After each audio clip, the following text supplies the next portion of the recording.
Trong ban lan thay tại sở bộ option tận hợp chọn hai đầm lại xong đúng hạt ai mình mơ chia sẻ em community.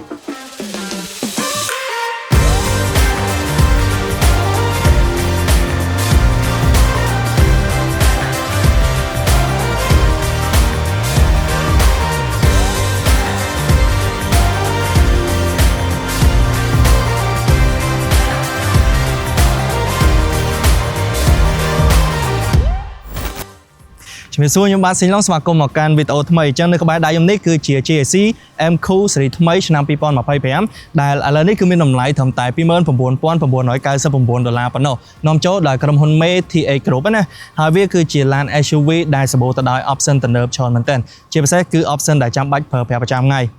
ចង់សួរបងប្អូនថាហេតុអីបានបងប្អូនត្រូវចំណាយលុយលឿនហ្នឹងណាបើសិនជាគ្រាន់តែចង់បានឡានដែលសម្បូរទៅដោយ option ទំនើបស្របពេលដែល GSC M Cool មួយនេះគឺវាបាន workshop ជាមួយនឹង option ទំនើបមកច្រើនខ្លាំងមែនទែនហើយជាពិសេសនោះសុទ្ធតែ option ដែលយើងចាំបាច់ត្រូវប្រើប្រចាំថ្ងៃទៀតអញ្ចឹងពាក់ព័ន្ធជាមួយនឹងផ្នែកខាងក្រៅនេះអីដែលជាចំណុចដែលខ្ញុំគិតថាជាចំណុចលេចធ្លោខ្លាំងនោះទីមួយគឺពាក់ព័ន្ធជាមួយនឹងសំណុំចង្កៀងមុខរបស់វាដែលជាប្រភេទ Matrix LED headlight ហើយក្នុងនោះគឺវាមានជាមួយនឹងមុខងារបិទបើកអូតូក៏ដូចជាតម្លាក់ភ្លើង pha code auto បូករួមជាមួយនឹងមុខងារ follow me home ផងដែរទី2នោះពាក់ព័ន្ធជាមួយនឹងការរចនារូបរាងផ្នែកខាងក្រៅរបស់វាគឺបែបអនាគតហ្មងអមជាមួយនឹងការ design ដៃទ្វារលឹបចេញចូលនៅក្នុងតួខ្លួនឡានណាមើលទៅឡូយខ្លាំងមែនទែនចំណុចទី3នោះគឺពាក់ព័ន្ធជាមួយនឹងយ៉ាងកង់របស់វាគឺជាប្រភេទ aluminum ទំហំ19 អ៊ីងការរចនាយើងមើលមកគឺហាប់ណែនស្អាតខ្លាំងមែនទែនចំណុចទី4នោះគឺវាមានជាមួយនឹង smart key ដែលយើងអាចបញ្ជាប្រឆេះពីចម្ងាយបានហើយនៅពេលដែលយើងដើរចូលទៅចិត្តឡានគឺវានឹង unlock auto ហើយដើរចេញពីឡានវិញគឺវានឹង lock auto ផងដែរអានេះវាឆ្លាតខ្លាំងមែនទែនទី5គឺ stop ខាងក្រោយរបស់វារចនាជារាងអក្សរ X ហើយការ design ហ្នឹងដូចទៅនឹងដាវ Quantum Light Saber នៅក្នុងរឿង Star Wars អញ្ចឹងទី6គឺក្រុងឆ្អឹងដែកថែបដ៏រឹងមាំដែលមានសរុបរហូតដល់ទៅ 60% នៃតួខ្លួនទាំងមូលរបស់វាហើយបើយើងនិយាយពីតួដែកសម្រាប់ត្រង់កន្លែងសំខាន់កន្លែងដែលអាចការពារអ្នកដំណើរក្នុងឡានវិញគឺវាមានរហូតដល់ទៅ 100% តែម្ដងអញ្ចឹងទាំងអស់នេះគ្រាន់តែជាចំណុចដែលជា option ពិសេសៗហើយខ្ញុំរៀបរាប់ត្រួសប៉ុណ្ណោះចំណុចដែលខ្ញុំគិតថាសំខាន់បំផុតមួយដែរនោះគឺពាក់ព័ន្ធជាមួយនឹងឡាន GSC M Cool នេះវាជាឡាន SUV ខ្នាតតូចទេប៉ុន្តែទំហំរបស់វាគឺធំខ្លាំងមែនទែនហើយដូចបងប្អូនឃើញអញ្ចឹងប្រវែងតួខ្លួនរបស់វាមានសរុបរហូតដល់ទៅ 4.6 ម៉ែត្រទទឹង 1.9 ម៉ែត្រកម្ពស់ 1.6 ម៉ែត្រនិងកម្រិតពីកង់មុខទៅកង់ក្រោយហ្នឹងគឺ 2.7 ម៉ែត្រចំណុចមួយទៀតដែលជាចំណុចដែលខ្ញុំចូលចិត្តខ្លាំងបំផុតមួយដែរគឺពាក់ព័ន្ធជាមួយនឹងជើងក្រោមរបស់វាណាដោយសារតែឡាន GSC និយាយទៅគឺខ្ញុំបានតេស្តច្រើនដែរហើយពាក់ព័ន្ធជាមួយនឹងប្រព័ន្ធជើងក្រោមរបស់វាគឺខ្ញុំចូលចិត្តច្រើនដោយសារតែវាទន់វា comfort ណាហើយពាក់ព័ន្ធជាមួយនឹង GSC M Cool មួយនេះគឺវាប្រើបូមមុខដែលជាប្រភេទ MacPherson Independent Suspension ហើយបូមខាងក្រោយរបស់វាគឺជាប្រភេទ Multilink Beam Independent Suspension ដែលជាជើងក្រោមមានសភាពរឹងមាំធន់ល្អយើងជិះទៅទន់ហើយវាផ្ដល់កម្រិតផាសុខភាពខ្ពស់មិនថាការប្រើនៅក្នុងក្រុងឬយើងរត់ទៅតាមខេត្តទេហើយវាបានបំពាក់ជាមួយនឹងប្រាំងឌីសទាំងមុខទាំងក្រោយតែម្ដងចំពោះផ្នែកខាងក្រៅនេះនៅចំណុចមួយទៀតដែលខ្ញុំគិតថាតាក់ទាញបំផុតដែរគឺពាក់ព័ន្ធជាមួយនឹងការរចនារូបរាងផ្នែកខាងក្រៅរបស់វាដោយសារតែការ design ចេញមកគឺបែបអនាគតបែបវិទ្យាសាស្ត្រណាជាពិសេសនោះគឺប៉ាណាមុខរបស់វាដែលរចនាបែបបឆោចំនួន12ប្លោះរៀងចេញជាអក្សរ V ណាភ្ជាប់ជាមួយនឹងការរចនាចង្កៀងមុខមើលទៅរាងកាចមែនទែនដែល GSC ឲ្យឈ្មោះថា Eye of Enlightenment អូខេអញ្ចឹងចូលមកដល់ផ្នែកខាងក្នុងរបស់ GSC M Cool Series ថ្មីនេះវិញការរៀបចំរបស់វាក៏ជាចំណុចតាក់ទាញមួយដែរអានេះសម្រាប់ខ្ញុំផ្ទាល់គឺខ្ញុំមើលទៅឃើញថាវារៀបចំបានស្អាតបានទំនើបមែនទែនហើយឯដែលសំខាន់នោះគឺវាផ្ដោតទៅលើភាពងាយស្រួលប្រើបូករួមជាមួយនឹង option គឺទំនើបច្រើនជាពិសេសនោះសម្រាប់ការប្រើបែបលក្ខណៈមនុស្សសម័យថ្មីណាគឺសម្បូរច្រើនមែនទែនអញ្ចឹងពាក់ព័ន្ធជាមួយនឹងចំណុចទី1គឺដៃចង្កូតរបស់វាជាប្រភេទ electronic ការ design គឺស្អាតមែនទែនយើងចាប់កាន់ទៅគឺហាប់ណែនពេញដៃល្អហើយដោយសារតែវាជាប្រភេទ electronic អញ្ចឹងគឺវាផ្ដល់ភាពងាយស្រួលក្នុងការបើកបរណាវាទន់យើងងាយស្រួលបត់បែនអញ្ចឹងសម្រាប់ការប្រើនៅក្នុងក្រុងគឺត្រូវច្រើនមែនទែនចំណុចមួយទៀតនោះគឺពាក់ព័ន្ធជាមួយនឹងដំបូលកញ្ចក់ធំអញ្ចឹងដំបូលកញ្ចក់ធំរបស់វាជាប្រភេទ panoramic ពីផ្នែកខាងមុខលាតទៅដល់ផ្នែកខាងក្រោយឆ្លាស់មែនទែនយើងអាចបើកជាមួយនឹងរបាំងរបស់វាបានអញ្ចឹងយើងមើលមកគឺឆ្លាស់មែនទែនចំណុចមួយទៀតនោះគឺពាក់ព័ន្ធជាមួយនឹងកៅអីជាប្រភេទកៅអីស្បែកអញ្ចឹងស្បែករបស់វាគឺទន់ល្អមែនទែនអង្គុយទៅ comfort វាអោបយើងបានល្អណាហើយកៅអីវាគឺរៀងធំទៀតអីដែលសំខាន់គឺចុចអូតូទាំងសងខាងហើយមានជាមួយនឹងមុខងារត្រជាក់ទៀតនៅផ្នែកខាងមុខនេះណាអញ្ចឹងពិសេសមែនទែនពាក់ព័ន្ធជាមួយនឹងកុងទ័ររបស់វានេះគឺជាប្រភេទ digital ទំហំរបស់វាគឺ7អ៊ីងការ design ការបង្ហាញរូបភាពមកគឺច្បាស់ងាយស្រួលមើលនៅលើនេះគឺមានព័ត៌មានច្រើនមែនទែនអញ្ចឹងយើងងាយស្រួលមើលណាអាចមើលបានគ្រាន់តែកលៀសភ្នែកទៅឃើញទាំងអស់ហើយអេក្រង់ផ្នែកកណ្ដាលនេះវិញគឺទំហំ 10.1 អ៊ីងជាប្រភេទ touch screen យកខ្ញុំទៅល្បឿនរបស់វាគឺឆ្លើយតបបានលឿនយើងបញ្ជាទៅគឺងាយស្រួលបញ្ជាមែនទែន ហើយនៅលើនេះក៏យើងអាចភ្ជាប់ជាមួយនឹងមុខងារ Apple CarPlay បានដែរល្អមែនទែនអត់ចាំបាច់ប្រើខ្សែទេចំណុចមួយទៀតដែលខ្ញុំតាក់ចិត្តដែរគឺពាក់ព័ន្ធជាមួយនឹងការ design ទៅលើចង្កឹះលេខរបស់វាអញ្ចឹងចង្កឹះលេខនេះជាប្រភេទ electronic ហើយការ design របស់វាគឺរៀងដូចគ្រាប់ crystal អញ្ចឹងណាមើលមកគឺស្អាតហើយប្រណិតមែនទែនបន្ថែមពីនឹងដែរវាក៏មានជាមួយនឹងប្រព័ន្ធកាមេរ៉ា360 degree ដែរអញ្ចឹងវាមានជាមួយនឹងខ្សែបន្ទាត់តាមចង្កូតណាអញ្ចឹងចេញចូលចំណតអីគឺផ្ដល់ភាពងាយស្រួលមែនទែនហើយបន្ថែមពីនឹងទៀតវាក៏មានជាមួយនឹងប្រព័ន្ធភ្លើង ambient ដែរអញ្ចឹង ambient lighting របស់វាគឺអាចបដូរពណ៌បានច្រើនពណ៌នៅលើនេះគឺយើងអាចបដូរពណ៌បានច្រើនហើយចំណុចដែលខ្ញុំគិតថាជាចំណុចដែលពិសេសដែរនោះគឺពាក់ព័ន្ធជាមួយនឹង dry mode គឺវាផ្ដល់ឲ្យ3 dry mode ក្នុងនោះគឺទី1មាន eco សម្រាប់ការបោកបោកបាយមិនសមចៃអញ្ចឹងនៅពេលដែលយើងប្រើនៅក្នុងក្រុងអីដាក់ eco គឺវាជួយមិនសមចៃហើយទី2គឺ comfort នេះសម្រាប់ឲ្យយើងជិះទៅទទួលបានកម្រិតផាសុខភាពខ្ពស់អញ្ចឹងអានេះក៏ល្អដែរសម្រាប់ការប្រើប្រាស់ប្រចាំថ្ងៃហើយនឹងទី3គឺ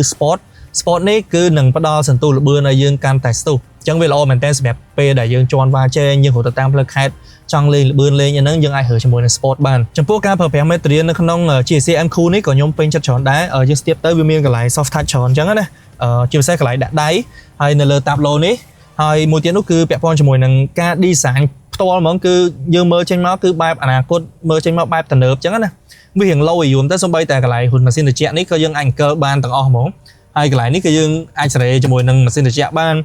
នសូម្បីតែកលឹះដៃទ្វារវានៅផ្នែកចំហៀងនេះក៏គេធ្វើមក low ដែរយើងទៅមើលមកគឺបែបវិទ្យាសាស្ត្របែបអនាគតហ្មងអានេះខ្ញុំពេញចិត្តច្រើនមែនទែនហើយបើយើងនិយាយពីប្រព័ន្ធសុវត្ថិភាពវិញក៏មានច្រើនដែរពាក់ព័ន្ធជាមួយនឹង GSC Cool មួយនេះដូចខ្ញុំបានបញ្ជាក់អញ្ចឹងគឺវាមានបំពាក់ជាមួយនឹងប្រព័ន្ធជំនួយទៅលើការបោកបោ ADAS ច្រើនមែនទែនក្នុងនោះមានទាំងពងសុវត្ថិភាព6គ្រាប់មានប្រព័ន្ធផ្ដល់សញ្ញាពេលមានឧបសគ្គនៅផ្នែកខាងមុខនិងប្រព័ន្ធប្រាំងអូតូមានប្រព័ន្ធកំណត់ល្បឿនថេរស្វ័យប្រវត្តិតាមយានយន្តខាងមុខមានប្រព័ន្ធរក្សាឡានឲ្យបើកនៅក្នុងគន្លងផ្លូវត្រឹមត្រូវនិងប្រព័ន្ធផ្ដល់សញ្ញាពេលដែលឡានយើងបើកកិនទៅលើគំនូសគន្លងផ្លូវហើយក៏មានជាមួយនឹងមុខងារចាប់ស្លាកសញ្ញាចរាចរណ៍ផងដែរអញ្ចឹងនៅពេលដែលយើងជិះទៅមានស្លាកល្បឿនស្លាកអីវានឹងចាប់ឲ្យបង្ហាញនៅលើកុងទ័រ digital នេះអញ្ចឹងទៅផ្ដល់ភាពងាយស្រួលមែនទែនចូលមកអង្គុយកៅអីជួរទី2នៃ GSC M Cool នេះគឺផ្ដល់ space ធំទូលាយមែនទែនដូចខ្ញុំបើបញ្ជាក់មកពីដើមអញ្ចឹងខ្ញុំអាចសរុបជើងបានខ្ញុំ1.8 ម៉ែត្រអញ្ចឹងកន្លែងដាក់ជើងអីក៏សល់ច្រើ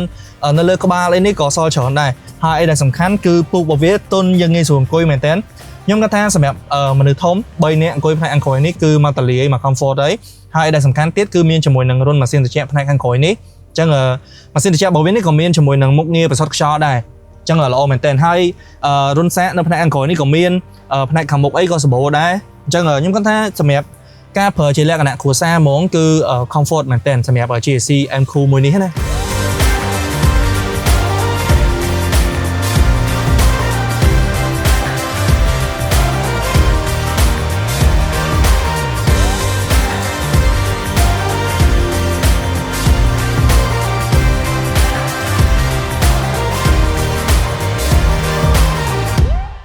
អូខេបងប្អូនអញ្ចឹងសម្រាប់ GSC M Cool ស្រីឆ្នាំ2025នេះគឺវាមានបំពាក់ជាមួយនឹងម៉ាស៊ីនសាំងចំណូល 1.5 លីត្រហើយទំហំ4សីឡាំងម៉ាស៊ីនរបស់វានេះគឺជាប្រភេទម៉ាស៊ីនថ្មីដែលគេឲ្យឈ្មោះថា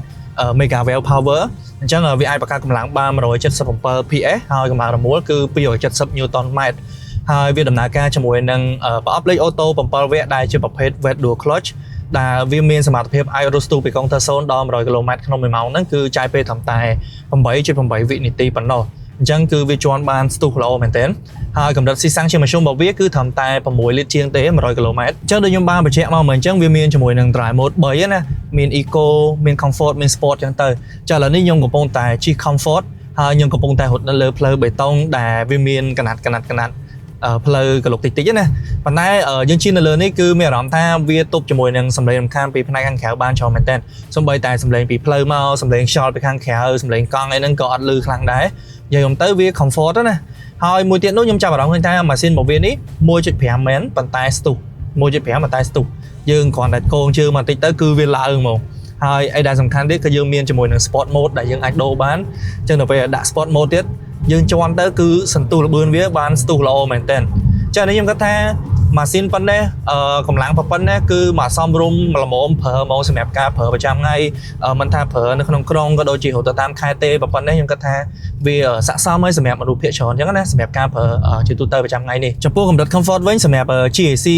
M Cool មួយនេះគឺខ្ញុំអាចឲ្យ8លើ10បានហើយខ្ញុំចូលចិត្តមែនទែនចំពោះកៅអីរបស់វាដោយសារតែវាមានជាមួយនឹងមុខងារខ្យល់ត្រជាក់ណាអញ្ចឹងឥឡូវនេះគឺកំពុងតែថតហាក្តៅយើងជិះទៅបើកជាមួយនឹងមុខងារខ្យល់ត្រជាក់កៅអីនេះ cứ đo cầm đất pha xong cái cua mình tên dừng quay tới cứ cái bảo vệ tôn hái vi chui ở ao tại chẹt nông tại chẹt ai tiệt giờ ông tới cứ comfort mình tên hai bé con chỉ muốn nâng ở bà con chương khó bảo vệ với có tôn đá dương chỉ tới dương là tôi bà rắm tha vì phương ca bà lo mình tên map pleu đài osma chẳng á pleu ở bê tông đà miên cả lục tịch chẳng giờ ông tới dương chỉ tới cứ thô mà đá miền rắm tha comfort lỗ chương khó biết tôn hai là lớp pleu cao ấy còn việc tục làm tháng ba lỗ đài ở map em khu mới này cho nói để nhôm chạm vào mối tiết đài nhôm cắt tha vi chia cho nói lỗ đá đời xa tại nay hàng nông bỏ em khu mới đấy cứ việc thông tờ lý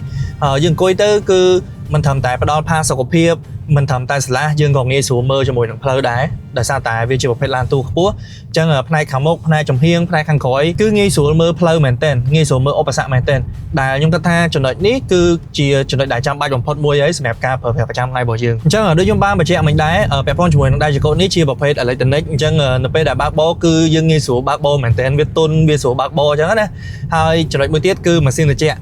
được trẻ lan mới ní cứ từ địa thao được trẻ lo của là cái bông tại ba ha cái đá ấy chân ở ba thầm tập pi cam đây cứ từ trẻ srep một bộ room cho mùi nâng cái từ trẻ tiết comfort nền tên hai mùi tiết nút ở bẹp phone cho mùi nâng counter digital này cứ việc phép sinh nhà phép overset nó bây để dương chỉ cần từ lừa còn đủ lỗ plug có việc phép